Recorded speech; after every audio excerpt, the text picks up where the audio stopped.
Howdy, folks. This is Checkers, and this, well, this is Bethesda's E3 presentation. So, let's go over it together as Todd Howard introduces us to Fallout 76. Fallout 76 is a prequel to all the other games, and it's our biggest one yet. It is 4 times the size of Fallout 4. 4 times is pretty big, we gotta admit. Set in the hills of West Virginia, you are one of the first to emerge into an untamed and very different wasteland. Okay, so we called the location from the song, that's good. Here we have a fella in T-51 power armor, and we learn a couple of things right here. 1, this is U.S. Army property, so potentially a location. And 2, well, T-51 is apparently not good enough to keep you alive in a full-bore nuclear strike. Who knew? Certainly not him, but there's our U.S. property sign once more. So, certain that will be a location. And our fireball. And our T-51 being donated to the ages and potentially, eventually, to us. 300 years after our great nation began, and we gathered together to honor the completion. We get a look at the TV inside Vault 76, the dining room table, the party. The underground shelter may have been engineered by Vault Tech, but it was built by you. We're looking at older footage again here, things we've already seen. Our way of life will endure. But here we go, out in this more lush and potentially verdant world. More green, mist in the distance, watchtowers, large bridge there. There's our T-51, overgrown, and I'm not sure if that was just lighting or if some of that was growing. A little hard for me to tell. There's the monster, I forget what his name is. More detail. Now this. So here we have a Stearman Model 75 PT-17, something painted in, like 1920s to 1930s livery for the U.S. Army Air Corps. And it's a canvas-covered plane, which is interesting because it seems mostly intact, and it shouldn't be for its age. For 25 years exposed to the elements, it should not be entirely intact. So there's a story there. Now, here is a ring. Now, what's really interesting is that a thruster sticking off in the upper right-hand corner? I actually don't know. It does look like a rocket engine, though. So, some sort of stationary floating platform pre-war, or maybe even something that fell to Earth? There is a lot of wreckage in the area, and I suppose if it's not like a rocket thruster, there is something that looks like a pipe just off the left arm of our survivor there. Maybe it was something that was being piped up too. I don't know, it just has that, it kind of looks like a space ring to me. But what do I know? Other than that, it looks like it has a rocket thruster stuck on the side of it. And maybe Halo is trying to invade its way into Fallout. Okay, so here we have what looks to be, I would say, the exit to the vault. I mean, actually the sign looks like it would probably be the entrance to the vault, but this circular brick platform here really says to me that we're probably looking at another entrance like the one from Vault 111. Although later in the video it does look like the vault is using a horizontal entrance. Well, but then the one in Far Harbor had both, didn't it? It had a way you could lower things in through that vertical shaft, but it also had a traditional horizontal entrance. So this could go either way, but you know, one way or the other, I'm getting the vibe that this is either the entrance or exit to Vault 76. And here is our power armor about to be discovered and pried out of the ground. Good old T-51. And that helmet. For when the fighting is stopped, And here we have some fire gear, both in terms of what looks to be armor and a helmet, and that rather vicious looking fire axe, a little bit more than your average fire axe. Okay, so we've got a creature of some sort, we've got a big mining wheel, and we have this. So we're obviously in some sort of downtown or city area, but look at these white structures that go up and have a ring at the top. These are aligned, well, just about perfectly. It seems to me something would go through there. And what jumps to my mind is the tubes in Futurama where they're firing people through like pneumatic cannon shells. But anyway, I'm thinking maybe some sort of monorail or something. Something went through those, some sort of transport system, though I don't see anything on the ground. Moving on from our tubes here, we have a flying creature that basically tells us that creatures that can fly aren't going to be, well, limited to hovering over the ground. And speaking of hearts, with a church and mines, with, well, this place. This looks to be some sort of center of higher education, maybe a university, a college. We have a Vault Boy statue standing with book in arm, dressed in a toga with what looks to be a laurel wreath upon its noggin. Now, I don't know that Vault-Tec ever had its very own university, but it certainly looks like it's dropped some serious coin on this university to, well, have enough influence to build that statue. And then, following along with Mr. Perlman, we come to America itself and the Greenbrier Resort and Hotel, which was at one point being converted, most of the way done, into becoming a top secret bunker, a secret base of operations for the U.S. government where they could, in the eventuality of nuclear war or some other similar disaster, run the government from the comfort of this vast and well-planned and probably extraordinarily expensive adventure in architecture and construction. However, a reporter found out about it and broke the story, and once your secret bunker isn't secret anymore, well, it's not much of a bunker.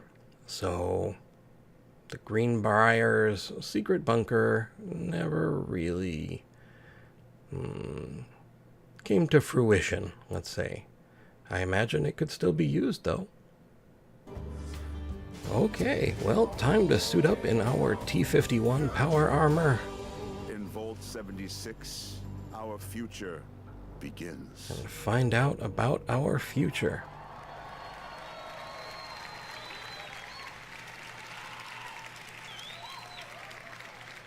Well, we've seen more.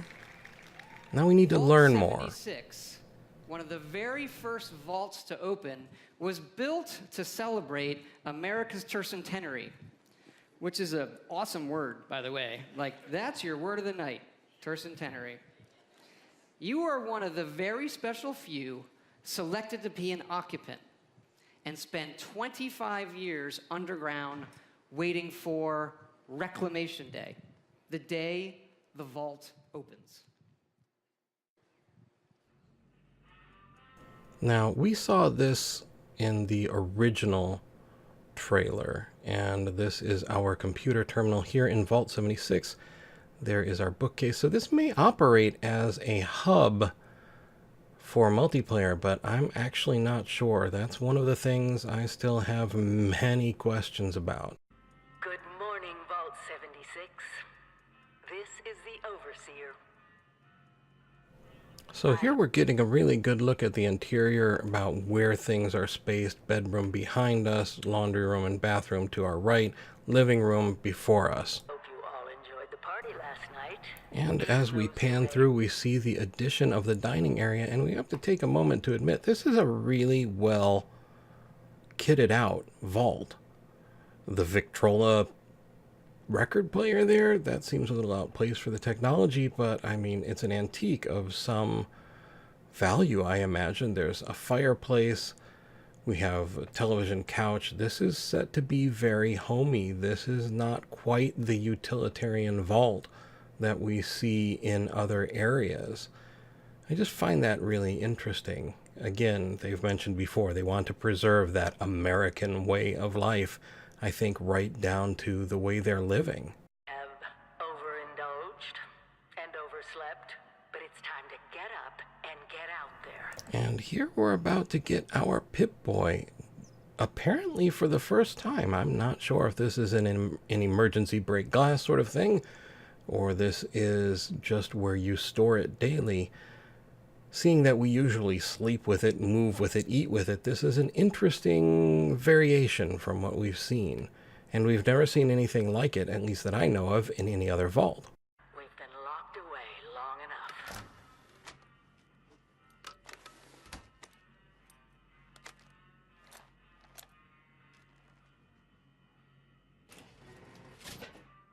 Today is Reclamation Day.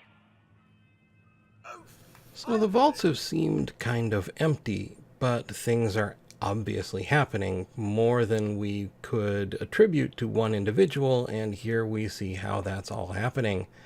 Our first look at a very shiny Mr. Handy. I feared you'd never wake up. Don't you remember? Time to leave the vault. Most of the others have already gone. It may be time to leave, but I'll never forget the day you all entered Vault 76. Now we're getting a look at the classroom. Also looks to be a bit of an office area. We have another Handy there, just behind the balloons. And some projections going on. More orientation for Reclamation Day.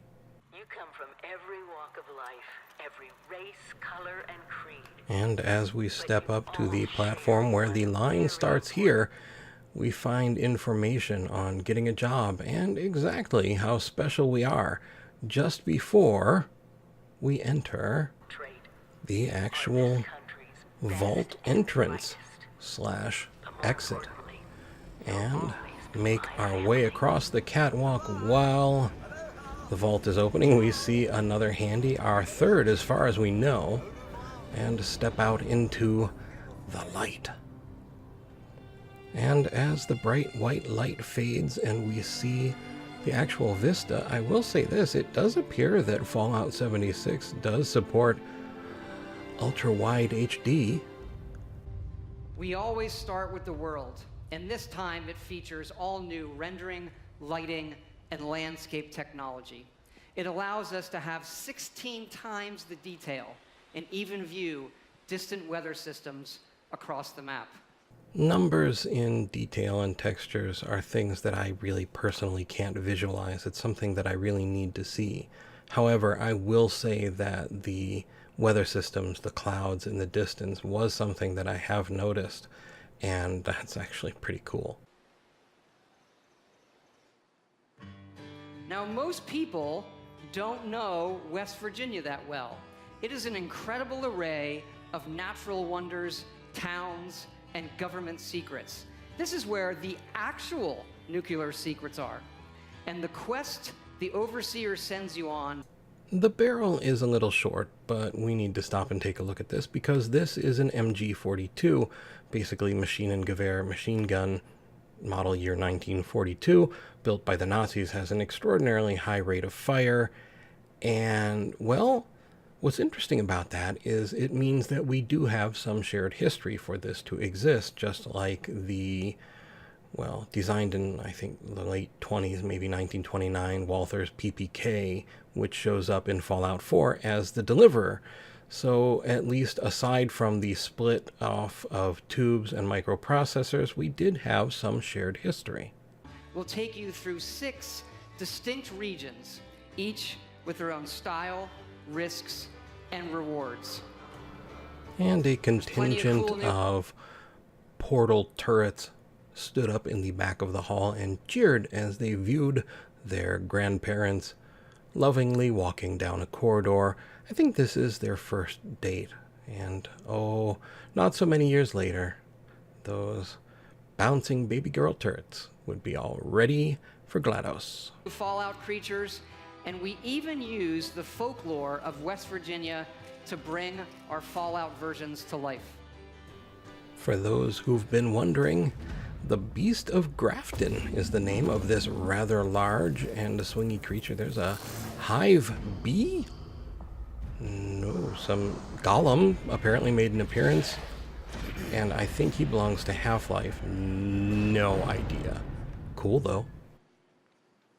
We have always wanted to tell that story of what it would be like for you and the other characters who were first to leave the vaults. But there is one big difference with this game. It's that each of those characters is a real person. Here it comes. The multiplayer talk. And you know what? I wish I could be that excited. I wish I could just stand up and cheer, but you know what? I can't because I don't have enough information. We see many things in the BE3 presentation. We see some new things. We see some things we didn't expect. But we also find ourselves with at least as many questions, if not more, than when we got here. And for me, the top of that list, the biggest question of all is, how does their multiplayer work? He says that there are no servers. He says that, well, actually, they do have dedicated servers, and they will run now and for years to come, which also technically implies that there will be an end to those servers. But what does it mean for it to be multiplayer?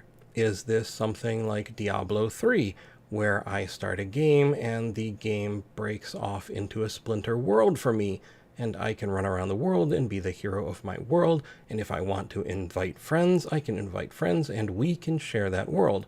Or is this more like an MMO, where the world is always shared, and whether or not you play solo, as he does say you can play solo, but whether or not you do play solo, you are still playing in a world where other people that you may or may not know are running around. This will make a big difference. It makes a difference to me because my health limitations mean that I'm not going to engage in PvP kind of things anymore. I miss it. I'm sorry I can't, but I can't.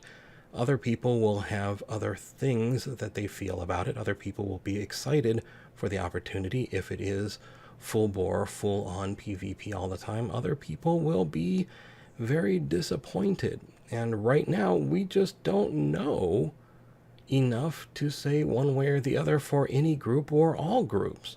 All we know is that it does have some form of multiplayer, that it is, from what I can understand, always online, which implies no offline mode, but that doesn't necessarily mean that there is no way to actually run it like a single-player game, much like Diablo 3 is always online.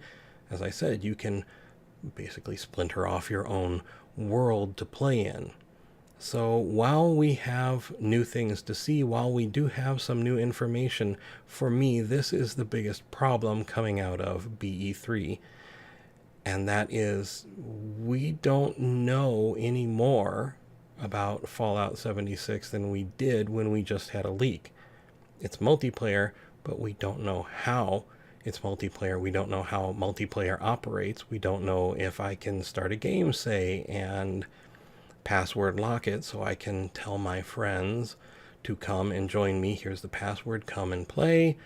We don't know if it's just an open world where it decides, say, 12 people should go and play, and here's 12 people that I picked at random. Some may be good, some may be bad.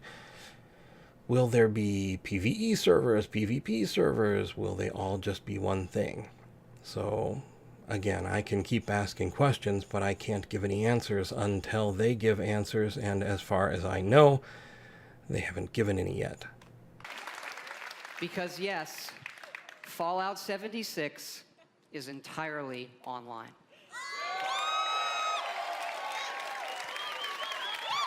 Okay. I know, there's a lot. You have like 1,000 questions right now. So I'm going to go through them in order. Now, I'll hit a couple of the big ones. First, of course, you can play this solo. All right? You'll be who you want, exploring a huge world, doing quests, experiencing a story, and leveling up. We love those things about our games too. It would not have it any other way. And here he says that we will have the ability to solo, which is good, but you can solo in any MMO. I'm not trying to take him to task for this. I'm just flat out saying we don't have enough information. Will the game actually have content without other players being inside of it? He says that every person in the game is, well, a player. So are there quest givers that are NPCs that aren't players? I'm a little fuzzy, and I'm not trying to be specifically obtuse about this.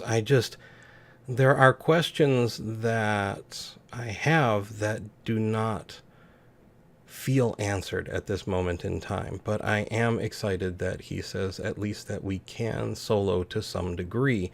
My question is, how much of a degree? How completely can we play the game solo? How completely can we, if we choose to play the game with our friends, can we make it entirely a group of friends cooperatively playing without an opposing team of players?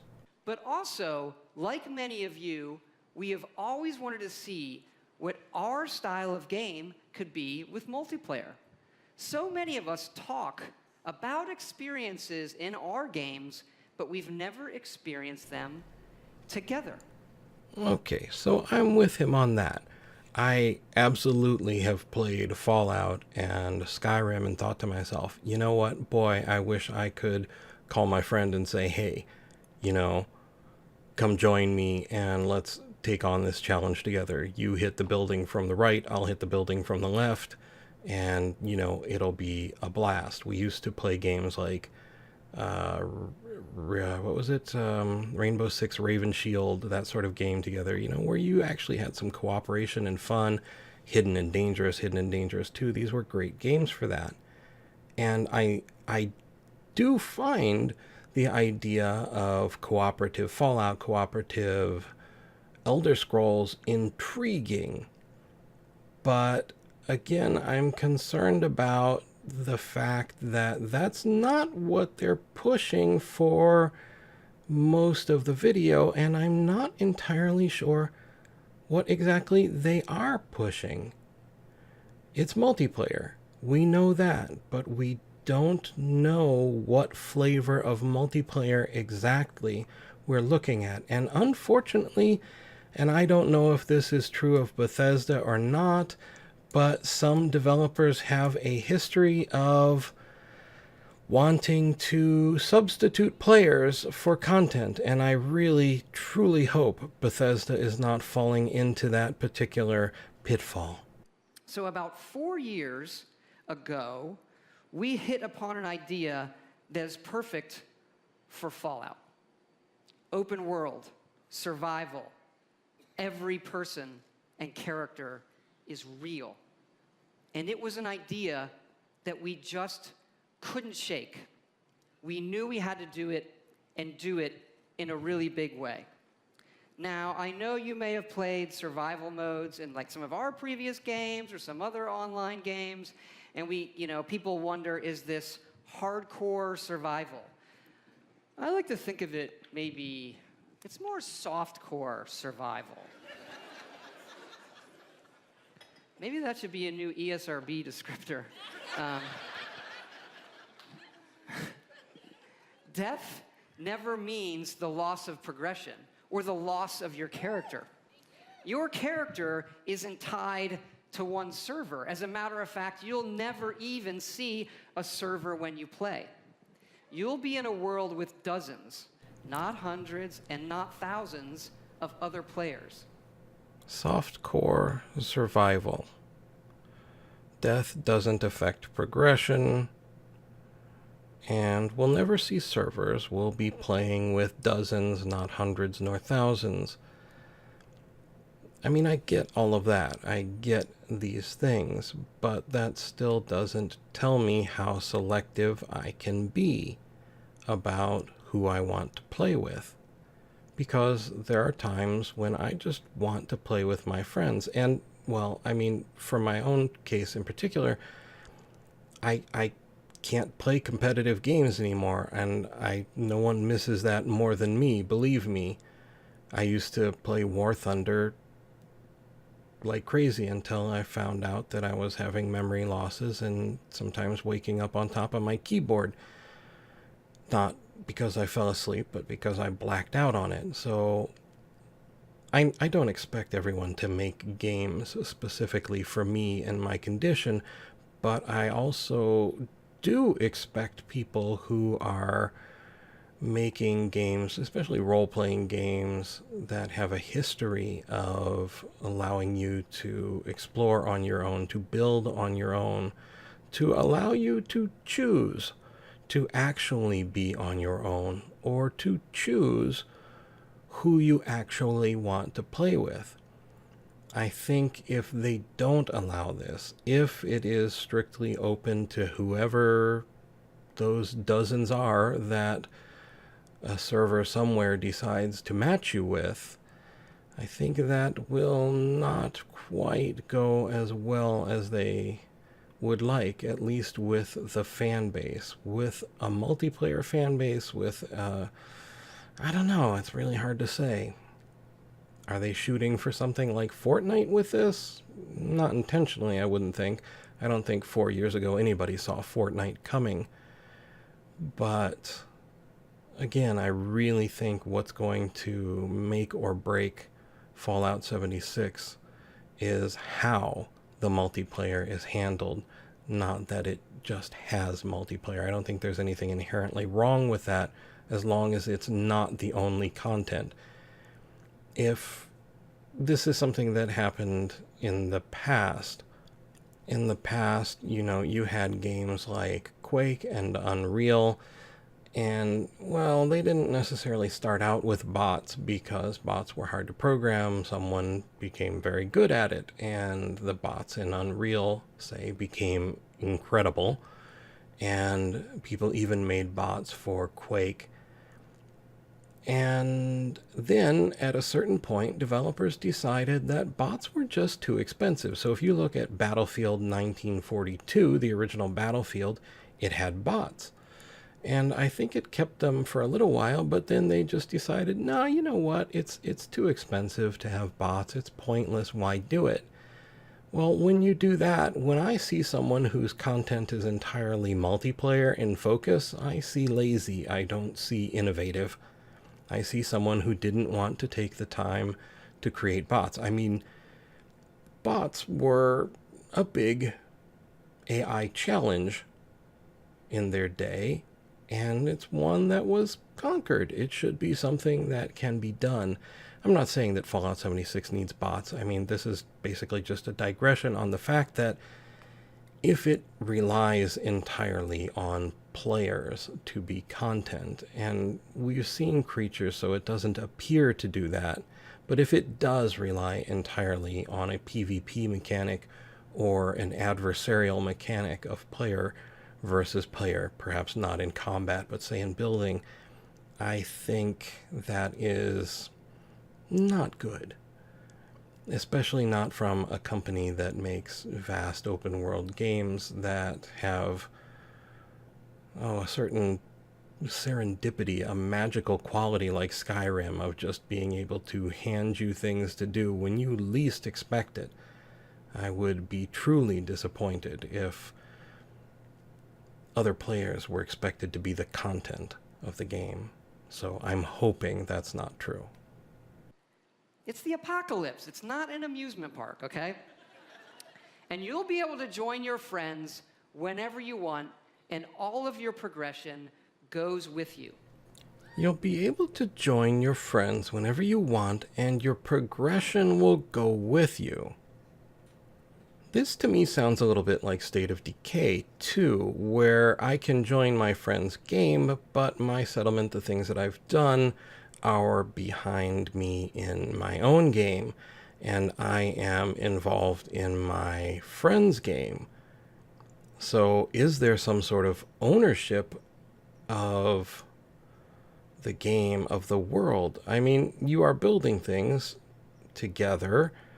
Somehow these must be saved. How are they saved? How does this work if we get together, you and I and a few friends, and we build a skyscraper of epic proportions? What leads us back to that skyscraper if it's not local to our own machine, if it's not a server that we go back to? There are still just so many questions and so few answers.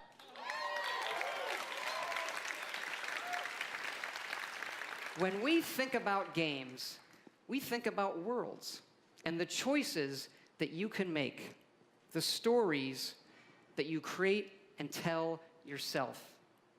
By creating a wide open world with very few rules, we have a game more than any game that we've ever done where the choices are yours, where you'll decide what happens. You'll decide the heroes and you'll decide the villains. Look, this is a whole new world for all of us here. And fortunately, our friends at Vault-Tec have made a series of informational videos for when all of us emerge together. And speaking of a multiplayer world with very few rules, I was one of Ultima Online's alpha and beta testers. I was in it from the very beginning, to some degree even a little bit before that. I can tell you one thing: in a world without rules, nothing good comes of it. And Ultima Online found that out the hard way when two guys camped the spawn point for like a day. At that time, everyone spawned in the same place, so two guys logged in and killed every single person that logged in. Basically, the game was unplayable. And it's kind of funny, and it's kind of sad, and it's kind of human. But the point remains that if this is open to anyone, if this is a world essentially without rules, and as we will later discover, also a world in which one can discover nuclear codes, there is potential for, so much heartbreak and disaster. And the thing is, people will only take heartbreak and disaster for so long before they just stop. Now, I'm not saying this can't be fun. I'm not saying it won't be fun. I'm just saying this is very particularly thin ice. And when people internally test something like this, they don't necessarily come across that, say, as with Ultima Online, when everyone is playing the game their way they're supposed to be, when everyone is playing the game with friends in a friendly manner. It doesn't quite show you the things that will happen when others get involved. So, again, we come back to, how is multiplayer handled? How will we be able to isolate ourselves from that sort of thing happening? Or will we even be able to isolate ourselves from that sort of thing?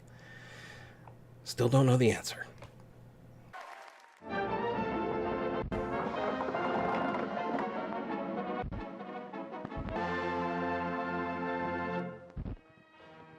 As you venture out into this new American frontier, some of your fellow survivors may not be neighborly.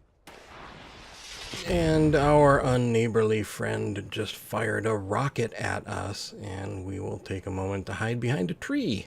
And think about the fact that the very first thing they've shown us with multiplayer was being shot at by someone else. And also take a moment to acknowledge this may actually be some sort of bounty mission.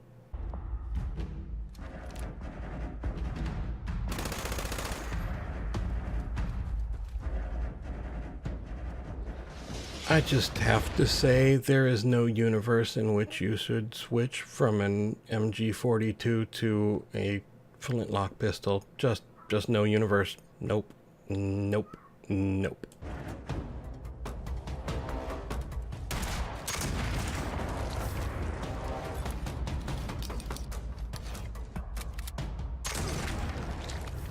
Chin up there, sport. Not all Vault 76 dwellers will be so hostile.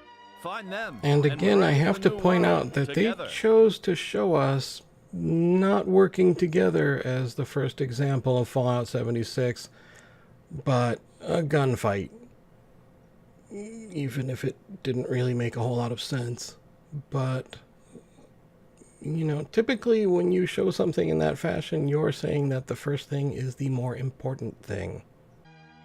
Whether you choose to explore the wasteland alone or with friends, your days will be filled with fun activities. Okay, so, well, you know, we can be in a group, we can see that, and we see some truly interesting locations, I have to admit. There's that old MG42, getting a lot of work in, laser rifle, a drill. Now this is interesting, the instruments. I kind of wonder how much they can be played, sort of thinking of a Lord of the Rings Online kind of thing.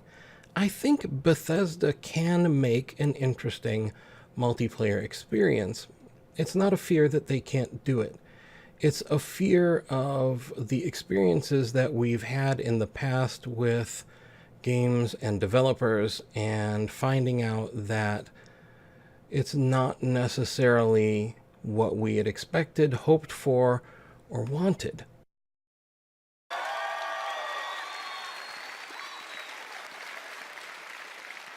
Like previous Fallouts, you can play this game solo in Quest. But the easiest way to survive in the wasteland is to team up and build together. And in this one, you can build wherever you want. And you can also then move that to wherever you want.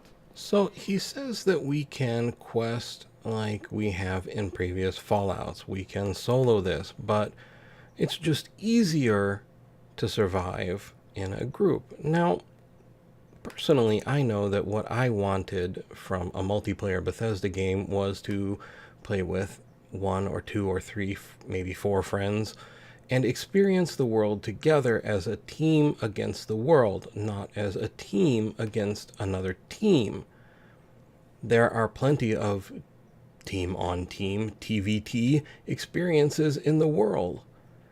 And I'm not saying that's what they've done. I don't know. And that's the problem. I just don't know the answer. I want to believe. I want to trust. I want to trust that they will do the right thing, that they understand that, yeah, you know what people really want to do is work together in our world.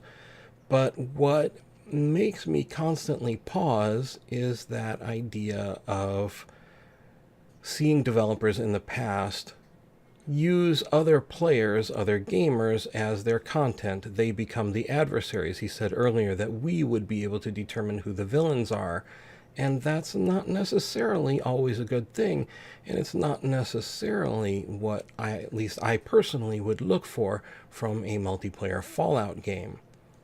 Even if I were at my best health, I wouldn't necessarily want to deathmatch in Fallout 4's world or with their gunplay.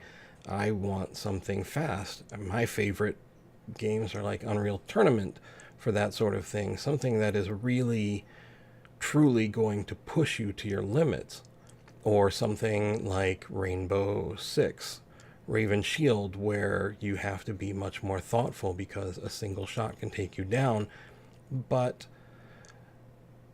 Fallout 4, Fallout 3 would not have been my first thoughts for wanting to do any sort of competitive PvP. I don't know. Maybe I'm reading too much into it, but it is the concern that's on my mind.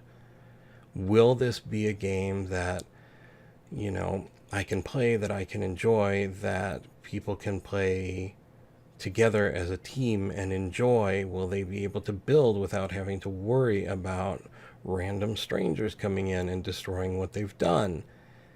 There are games that do that, you know. There's Rust, there's Ark. We don't need another Rust or another Ark. What I want from Bethesda is a Bethesda game that's multiplayer, not Ark or Rust skinned over in Fallout. So I'm still hoping, I'm still hopeful, but I have just as much caution because I still have far too few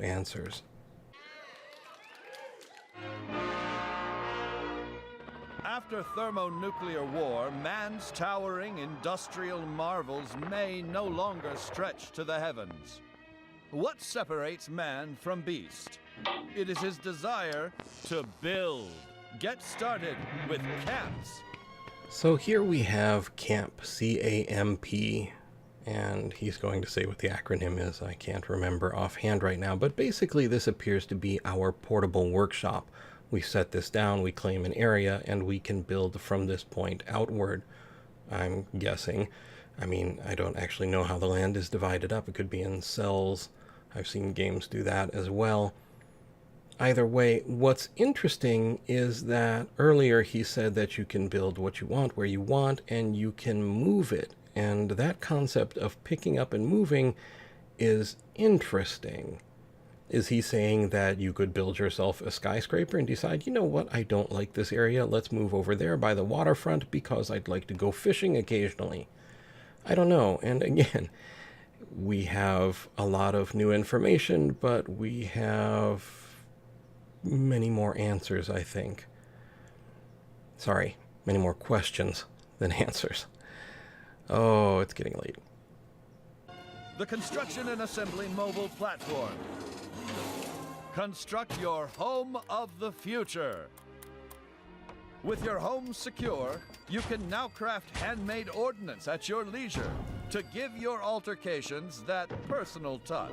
And there goes that red flag again. Altercations.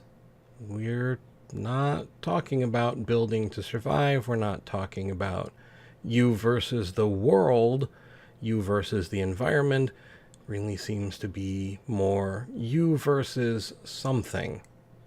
And I'm not saying there shouldn't be any fighting by far in Fallout. I mean, it really is supposed to be you against the world, but my concern is it's just going to be you against other players, and pretty much that's it. It falls on you and the ingenuity of your fellows to rebuild the America we hold dear.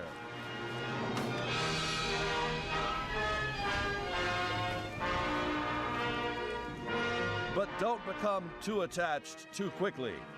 Monitor your environment for anything out of the ordinary.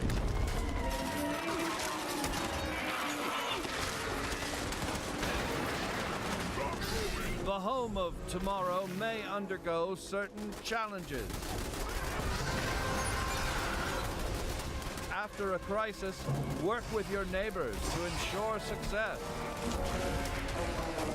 There's no I in nuclear wasteland. For as concerned as I have been about altercations, and I have to grant that in the last segment we paused, the altercation segment, that was a monster that attacked the animated camp, and everything we've seen so far from then to now is a team of players against creatures, against monsters, and that is actually encouraging. But we still don't know. I'm not trying to say that's not what's going to happen, but I equally don't know that that's all that's going to happen. And I just really wish we had more information to share on it. I will say that the whole documenting your progress thing does look kind of neat. That's what follows this. Document your adventures. Your memories will shape the new American dream. What's that sound? Oh dear. There goes the neighborhood.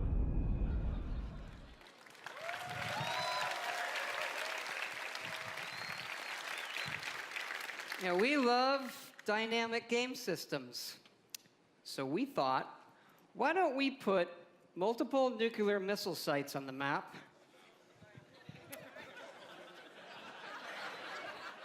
And then let all of you do whatever you want with them.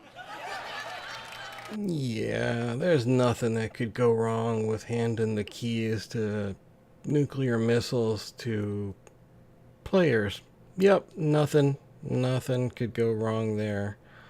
No, just a few flashbacks of a lot of dead and dying folks around a spawn point in Ultima Online, but other than that, not a thing. Today's episode, Atomics for Peace.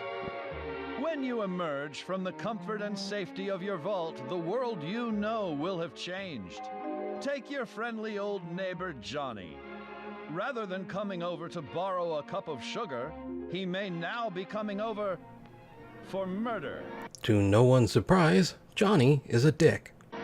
The time has come to seek out greater means of protection.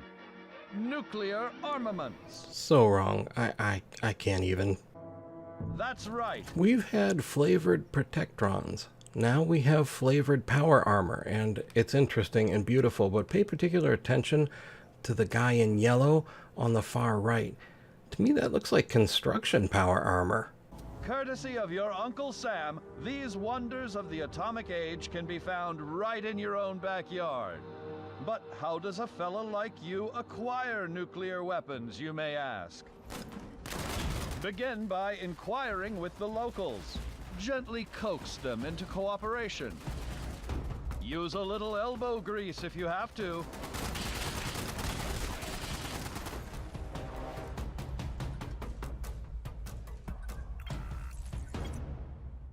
In the likely event you don't acquire a full code on your own, do not give up. So it's Search basically for others. suggesting that you find other folks to complete your nuclear codes. And I can see this being several things. One, it may be incentive to encourage you to engage in multiplayer.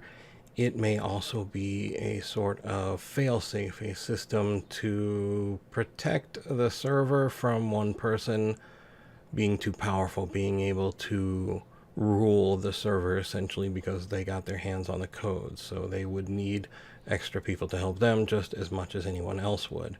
I don't know. Either way, it may or may not be solely tied to multiplayer. I mean, it's entirely possible, I think, that one person could gather them. At least I could see that being possible. But I could be wrong. This, as I said, could be some measure of control to keep one person from being able to do that and altering the experience of the server. But again, like everything else, we just don't have enough answers. Who might be harboring a grudge. You'll have that nuclear launch code in no time. With the power of the atom at your fingertips, be responsible and consider your target carefully. Attention. Launch sequence activated.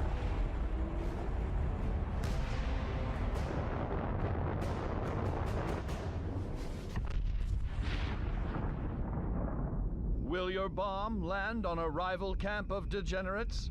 A random stranger? The local wildlife? Whatever your target may be, take advantage of the resulting Launching fallout nukes to gather rare and valuable resources. for fun, crafting, and profit.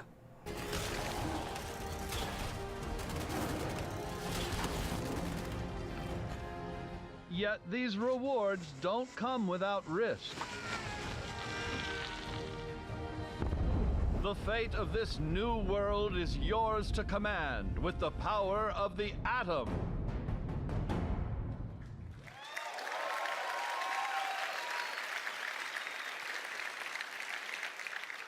We know you've played a lot of our games and a lot of online games, but this one really is unique.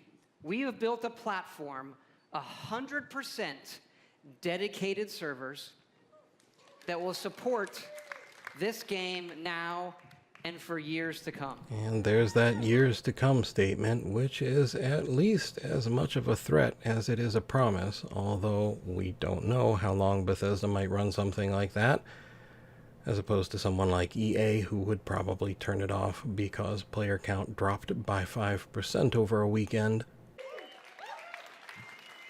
And look, we know this is new for all of you. It's new for us. It's a little bit scary.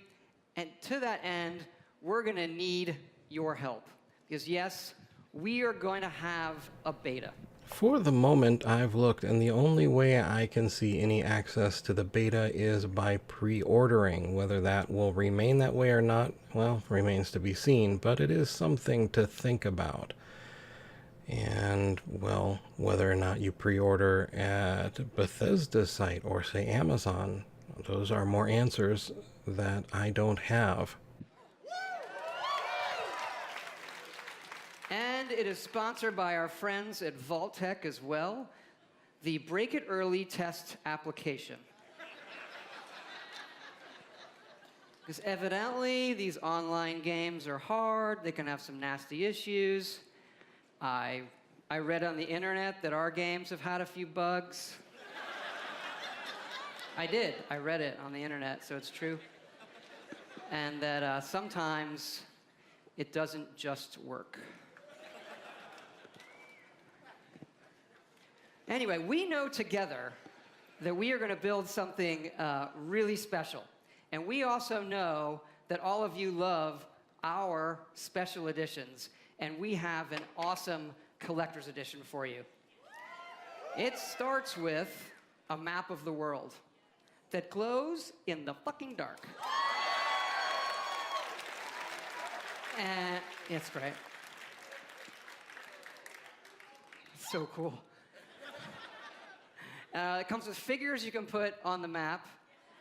And it also comes with a Fallout collectible that really I've always wanted, so we made them for everybody to buy, and here it is. As an FYI, the collector's edition was running at about $200 US on Amazon before I started making this video.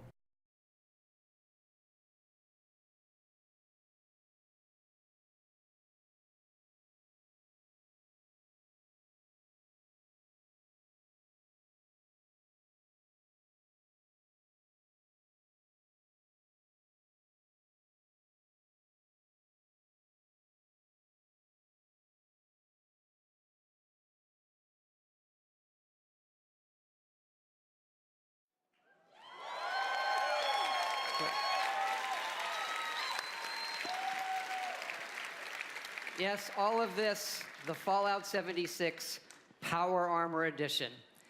So you're probably wondering, when is this game coming out? We're excited to say that it's coming out this year, November 14th, 2018. That's right close.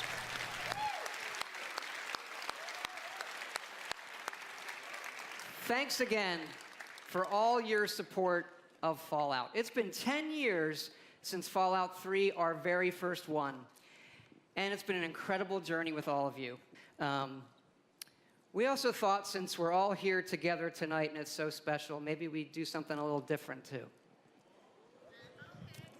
And tell you what we have coming beyond this year in the future. We have also been working on a brand new next generation single-player game. Okay, I did not see this one coming at all, but I have to say, I am tickled pink. Even for all of the lack of information, I am still excited to see it confirmed. But this one is in an all-new epic franchise. Our first wholly original franchise in 25 years.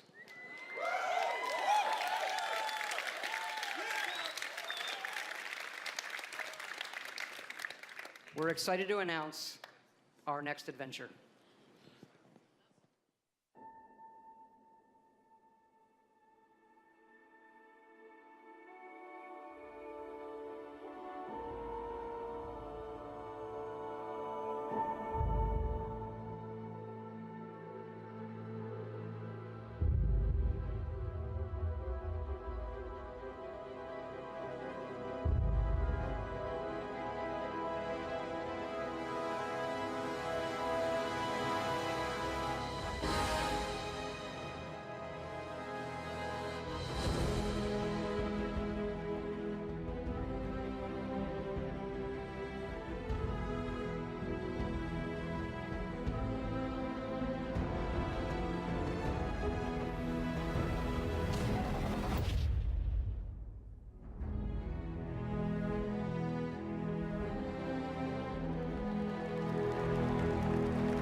Starfield is a game that we have spent years thinking about and working on. Something we feel uniquely positioned to pull off and that we're incredibly excited about. But we're also building toward the game after that. And it's the one you keep asking about. Okay, I really did not see this one coming, and I stated categorically that it wouldn't happen, so this is a big change for Bethesda to announce something far out from, say, 6 months of release. They really seem to enjoy that since Skyrim. But now we have this announcement coming, and I have a little bit of mixed feelings about it. I mean, yes, it's nice to have it confirmed, but it's also like having 2019 confirmed as a year. Yeah, I know it's a year. Yeah, I know it's coming, but I don't know anything about what's going to happen in it. That's kind of how I feel right about now.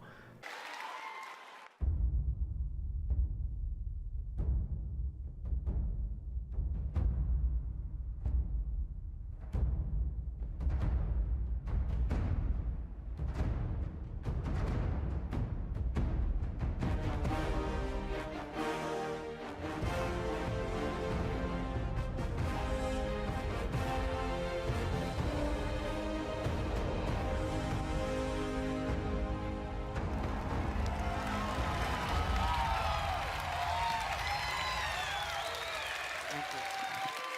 Thanks. Okay, actually, now I'm really done. I just want to thank you all for your time tonight, the time you've spent in our worlds. We'll see you out there.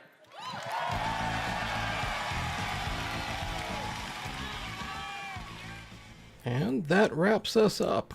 If BE3 2017 was a bit lackluster and, well, uninspiring, BE3 2018 was not that. It was to some degree very exciting. We learned some very important things. We found out some information, and we found out for certain that Starfield is a game that is happening, and we know that The Elder Scrolls 6 is happening. But of course, like I said, we know that all the years ahead of us are coming as well, barring disasters. All of that being said, it was an exciting BE3. I still wish we knew more, but I'm sure we will know more as time progresses. For the moment, myself, I would like to say thank you for watching. I hope you found the video informative as much as it can be, and maybe even just a little entertaining. I would like to invite you to subscribe. Thank you kindly if you have already subscribed. Invite you to like and share if you so desire, and to ask you, above all, to please take care.